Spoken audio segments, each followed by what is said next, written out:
20-р зуунаас эхэлтэй худалдаа авалтын нийгэм нь одоо өдөө хүртэл бол маш амжилттай бол явсаар байгаа. Та нар бол мэдж байгаа. Харин өнөөдрийн бичлэг нь яг энэ дээр юугаар холбогдож байна вэ гэхээр яг хоо ерөнхийд нь тайлбарлах юм бол худалдаа авалтын нийгэм гэдэг байгаа энэ зүйл нь юу вэ гэхээр одоо энгийн иргэдийг ямар ч шаардлагагүй зүйлсийг худалдан авах одоо тэр сэтлийг төрүүлэхийн тулд одоо 9 журын 9 бусын ямиг худалдаанд гаргаж карманаас мөнгө салах зорилготой гэж юу нь бол ойлгож болно. За тэгээд тийм учраас одоо жишээ нь том технологийн компаниуд өөрсдийнхөө AR болон VR headset буюу толгоондоо угладаг төхөөрөмжийг бол одоо гаргаж бол эхэлцгээсэн. Meta компанийн хувьд бол маш олон хувилбарыг бол гаргаж байгаа. Сая сүүлдсэн намар Samsung компаниас Galaxy XR, Apple компаниас M5 чиптэй дараагийнхаа 2 дахь үеийн одоо Apple Vision Pro-г бол танилцуулсан. За энэ удаагийн бичлэг маань болохоор энэ гурван төхөөрөмжийг хооронд нь харьцуулаад бол ярьж байгаа бол бичлэг. Гэхдээ алийг нь ч одоо худалдаж авах зөвлөгөө бол биш. Гол санаа маань энэ бичлэгийн хувьд юу вэ гэхээр ямар ч хэнд хэрэгцээгүй энгийн үеийн амьдралд ямар ч хэрэггүй иймэрхүү зүйлсийг одоо худалдаж авах шаардлага байхгүй. За яг зүгээр сонирхолтой хүднээс энэ гурван төхөөрөмжийг хооронд нь харьцуулаад бол одоо эхлүүлье.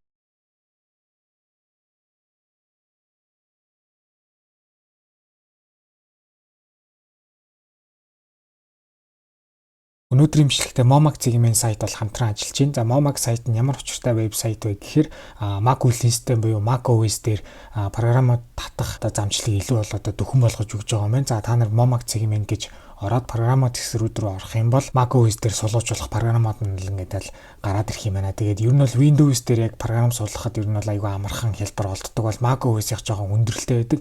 Тэгээд энэхүү вебсайтаар дамжуулаад та нар бол өөрсдийнхөө хэрэгтэй гэсэн програмуудыг олоод энэ сайтад бүртгүүлээд хэрэгцээтэй гэсэн програмуудаа олоод суулгах бол ингээд боломжтой байна шүү. За мэдээлэл хэсэг рүү орох юм бол ингээд Apple-тай холбоотой одоо гарсан мэдээллүүд за ирээдүйд гарах боломжтой төхөөрөмжүүд гэх мэтчлэн мэдээний бас юм гоё болонтан байлээ. Зөвлөмж хэсгээр нь болохоор одоо бас Apple-ийн төхөөрөмжтэй холбоотой ингээд зөвлөгөө мэдээллүүдийг бол одоо ингээд сайт дээр бол ингээд тавьж явдсан байлээ. Өөрийн гэсэн эрхээ авахд бол иймэрхүү хоёр төрлийн бол хэрэгтэй байлээ. Тэгээд энгийн үнэн нь болохоор шинэ мэдээллүүдээ үзсэн. За тэгээ үнгүү таталтууд за тэгээ 20 гаруй хэрэгцээд үнгүү програмыг бол татах боломжтой. За хязгааргүй эрхийг нээлгэх юм бол ер нь бол хурдан татна. За тэгээ бас хязгааргүй таталттай. Тэгээ 100 гаруй хэрэгцээд програмаа татаж бол болно. Суулгах заавар зөвлөмжтэй ингээд бол ингээд цуг ингээд байх юм байна. За тэгээд өнөөдрийн бичлэгээр хамтарч ажилласан Momag сайтынхаа хамт олонд бол ингээд баярлалаа. За ер нь танилцуулах бүтээгдэхүүнүүдээ вебсайт руу ороод ер нь бол харддаг бол агаад энэ нүрэн дээр бол одоо худалдаж авах гэдэг товч байна. Энэ дээр бол дарж болохгүй. Доошогоо хараад явах юм бол Apple Vision Pro бол мэдээж хэрэг ойлгомжтой. Яг үндсэн одоо үеийн системүүдээ яаж явдаг вэ? Аппликейшнд маань ямар байдаг вэ? Тэр нь бол бүгд бол адилхан. Тэгээд яг нэг давуу тал нь гэвэл яг кино үзэхдээ бол ингэ томруулж бол харагдуулаа. За тэгээд ер нь Ultimate театр хаа байгаа газараа гэж бол хэлж байгаа. За энийг бол яг ер нь бол яг дажгүй санагдчих бол болно. Яг тэгэхээр гэртээ байгаа зурагт эсвэл утсаараа эсвэл компьютераараа дийлэгцэн гэдэг үздэг бол яг энэ хөт хөрөмжтөнд тусламжтай гарах бүр хүсснээрээ дийлэгцээ томруулаад бол үзчихвэл болно гэдэг маш гоё санааг бол хэлж байгаа. Гэхдээ одоо чиний өвтг чинь үнэхээр дуртай киногоо үзсэн шиг үзье те гэж байгаа бол ер нь бол кино театрт бодит амьдралтайгаа илүү ойрхон болоод кино театр руу зорж тасалбараа худалдаж аваад кино үзсэн нь бол зүгээр гэртээ сууж байгаа толгоонд агуулхаас бол хамаагүй одоо яад ч утсан зөв зүйл энэхүү төхөөрөмж маань бодит байдлаас энгийн амьдралаас илүү ингээ холдуулах гад байгаа учраас кино үзэх тал дээр бол кино театр руу очиод үз. За үнэхээр л тэгээд гэртээ үзэх юм байвал тэгээд зүгээр л зурагтаараа л үз. Заавал нэмэлтээр ийм AR VR төхөөрөмж худалдаж аваад кино үзэхийн тулд одоо ийм үнэтэй төхөөрөмж худалдаж авах шаардлага бол байхгүй. Энгийн гар утсанд ирээч болох зүйлсийг бүгднийг нь бол ер нь бол зүгээр л AR байдлаар л бол гаргаад байгаа. Тэгээд орлож болох хямдхан төхөөрөмж байгаад тахад заавал ягаад үнэтэй орлуулах төхөөрөмжийг одоо худалдаж авна гэдэг вэ гэдэг одоо угаасаа наазахын энгийн хүн одоо ойлгож байгаа гэж бол би бол их найдаж байна. За тэгээд энэхүү M5 чиптэй гарсан хувилбар нь болохоор өмнөх загвар дээр энэ дээгүүр ингэж хийдэг юм одоо юу гэмтэй юм зөөлөвч бол байгаагүй. Одоо энийг хийснээр бол илүү удаан зөөхөд бол илүү тус болно гэдэг өнцгөр бол шинэ юм зүйлэн дээр нь бол нэмэгдсэн юм байлээ. За Workplace with Infinite Space гэж байгаа. За энэ нь болохоор компьютерын дэлгэцийг ер нь бол олон хуваагаад олноороо ингэж хувааж харагдуулж байгаа.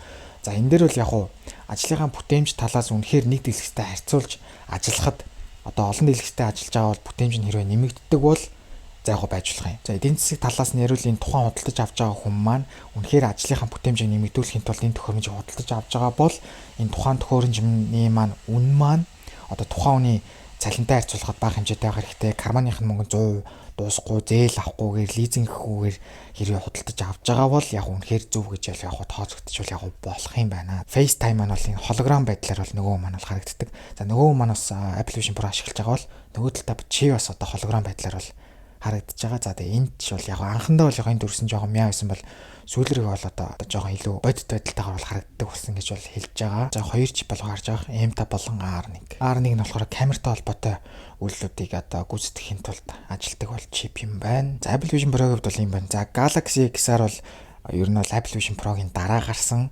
За тэгээд ер нь бол сая өнгөрсөн намар бол гарсан. Galaxy XR төхөөрөмжийг ер нь бол харах юм бол ер нь бол Apple Vision Pro-гоос угаасаа хөнгөн гэдэг нь бол мэдэгдэж байгаа. Яагаад ч мэдгүй энийг харахаар арай л хөнгөн гэдэг нь бол анзаарэгдэжсэн. Тэгээд ерөнхий AR VR төхөөрөмжийг юу хийдэг?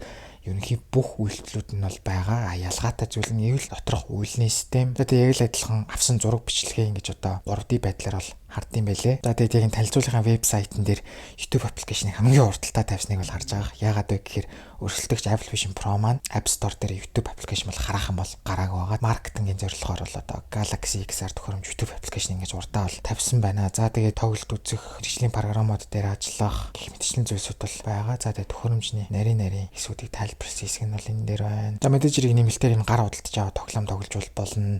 За ерөнхий хэрэглэн 2.5 цаг хүртэл. За энэ төхөөрөмж маань болохоор Snapdragon XR Plus Gen 2 гэдэг чипээр бол одоо хүчин чадлаа бол ингээд бол хангуулах юм байна. За энэ зургал дээр дахиад YouTube аппликейшн маяг та нар бол харж байгаа. За Meta компани Quest 3 гэдгийг нь бол харьцуулж байгаа. За Meta 3 дээр шууд ихний дээдлэс дээр шууд тоглоом тоглож байгаа байдлыг бол харж байгаа. Яалтчгүй нөгөө хоёр буюу Galaxy XR Apple Vision Pro-тай харьцуулахад тоглоомны тест, тоглоомны одоо сангаараа бол хамаагүй их гэдэг нь бол ялтчгүй ингээд тодорхой бол байгаа. Юм үзэх, спорт үзэх, за тэгээд фитнесийн дасгал хийх гэх зүйлсүүд ерөнхий харьцуулахад бүх юм нь бол яг л адилхан. За яалтчгүй энэ вебсайт бол ихний хэдэн пэйжүүд маань бол яалтч тоглоомоор дагнаж байгааг бол та нар анзаарч байгаа хаа. Ер нь бол харьцуулахад бол хамаагүй хөнгөн. Энэ бол дээр юм яг юм хоёр хэсэг бол харж байгаа. Apple Vision Pro бол анх бол зүгээр ингэж гарч ирсэн. Сая л 2 дахь цаг хүрэн дээгүүрээ юм юутай болсон. Энэ бол Meta Quest 3 болохоор угаасаа дээдэлтэй толгоон дээр өгүүлдэг зүйл бол байгаа юм байна. За тоглоом тоглодог контрол нь болохоор ер нь бол юм байна. Тэр нь бол ингээл болоо.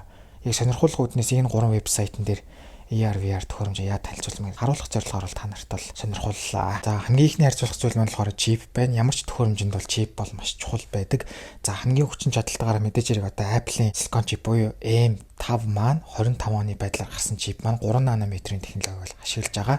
За single core score нь 4271 оноо, за multi core score нь 17756 оноо авч бол маш өндөр оноог бол авч чадчихна. Qualcomm-аас гаргаж байгаа Snapdragon XR 2 Gen 2 маань болохоор Oculus Quest 3 дээр ашиглагдаж байгаа 23 оны 4 нанометрийн чипийг бол ашиглаж байгаа юм байна. За single core score нь 803, multi core score нь 2579-д хамаагүй бага оноо авч байгааг бол харж байна. За харин сая сүүлд гаргасан Samsung-ийн Galaxy XR төхөөрөмж маань болохоор Qualcomm-ийн Snapdragon XR Plus Gen 2 гэдэг одоо 24 оны 4 нанометрийн чипийг бол ашиглаж байгаа юм байна. За тэгээд Geekbench score-ыг нь бол олоход бол 2 одоо зүйл бол болоод яг алийг нь бол хэлж мэдэхгүй. Ямар ч гэсэн single core score нь 902, эсвэл 1078, за multi core score нь 2453, эсвэл 2079 гэдэг юм. Хоёр яг юм зүйл зээ явсан. Тэгээд яг аль нь гэдгийг хэлж мэдэхгүй. Аль нь Galaxy XR-ийн benchmark оноо гэж бол яваад байгаа. За хоёр дахь харьцуулах зүйл маань мэдээж жин. Ягаад жин чухал вэ гэхээр толгоон дээр өгүүлж байгаа болохоор хүнд юм ер нь бол толгоон дээр зүүх бол хэцүү. За хамгийн хөнгөн нь болохоор одоо Meta компаниас гаргасан Quest 3 загвар маань ерөөсө 515 г бол жинтэй юм байна. Хоёрт орж байгаа хүн дээр болохоор Samsung-ийн Galaxy XR 545 г. Тэгээд батарейгаа нэмэлтээр ингээд толгоонд зэнэглэх гээд давхар угуулчвал 302 г нь бол нэмэгдэнэ. За хамгийн хүнд нь болохоор Apple Vision Pro. За тэгээд 750-аас 800 г үндсэн жин. Батарейгаа угуулах юм бол 353 г гээд бараг л 1.1 кг. Маш хүнд бол удаан хугацаагаар зүүж яхад бол толгой чихлэх, хүзүү чихлэх бол болох нь бол тодорхой байна. За тэгээд Meta Quest 3 бол харьцуулахад бол бүр 2 дахин хөнгөн байх бол харагдаж байна. За 3-т бол үйлдлийн систем. За үйлдлийн систем талаас нь ярих нь бол чухал. За хамгийн гайгүй шилдэг гэснээр бол ер нь бол нэгт орж байгаагаар Vision OS-ийг бол хэлнэ. Яагаад тэгэхээр Apple ecosystem дундаа Vision OS одоо хоорондоо синхрон ажиллахад ямар гоё зөгтөж байна гэдэг талаасаа Apple-ийн гаргаж байгаа үйлдлийн систем гэдэг талаасаа Vision OS нөгөө хоёртойгоо харьцуулахад бол хамаагүй ер нь бол сайн гэдгээр нэгт бол ингээ оруулж байна. За хоёрт болохоор Android XR-ыг бол оруулж байгаа. Android үйлдлийн систем бол маш сайн, хөгжүүлэлтүүд бол маш хурдан ордог. Наанд захад гэхэд л одоо Android XR дээр YouTube application бол одоо байд юм байна. За тэгээд Vision OS дээр бол одоо хүртэл YouTube application бол хараахан гараагаа гэх мэтчлэн бол ярихад бол болж байна. За тэгээд 3-т бол Meta өөрсдийнх нь Horizon OS гэдэг үйлдлийн системд бол явж байгаа юм байна. За дийлэгч нэвтрүүлгийн хувьд бол ярих нь бол чухал. Ягаад тэгэхээр толгоонд юм өгүүлж байгаа учраас тэр толгоонд өгүүлсэн төхөөрөмж маань одоо хэр одоо бодит байдлыг дахиж одоо илтгэх гэж одоо дахиад дийлэх зүйл нүдэн дээр бол гарна. За дэрийг харьцуулсан байдлаар харах юм бол Galaxy XR төхөөрөмж маань харьцуулсан пикселээрээ гаргаж одоо эцсийн дүн дээрээ 27.2 сая пикселүүд бол гарч байгаа. За Vision Pro 2 маань болохоор 23.4 сая пикселийг бол одоо дийлгэсэн дээр бол агуулж бол харагдуулж байгаа. За Meta Quest 3 маань хамгийн бага буюу 9.1 мегапикселийг бол дийлгэсэн дээр агуулж бол одоо гаргах нэ. За тэгэхээр ер нь бол Galaxy XR маань ер нь бол Vision Pro-г бол бас энэ үзүүлэлтээр бол давж бол чадсан байна. За батарей талаас нь ярих нь мэдээж хэрэг чухал. За ерөнхий хэрэглээгээр нь бол гаргасан байгаа. Apple Vision Pro маань дунджаар ерөнхий хэрэглээ маань 2.5 цагийн турш тгээс 100% хүртэл бол цэнэгээ бол барих нэ.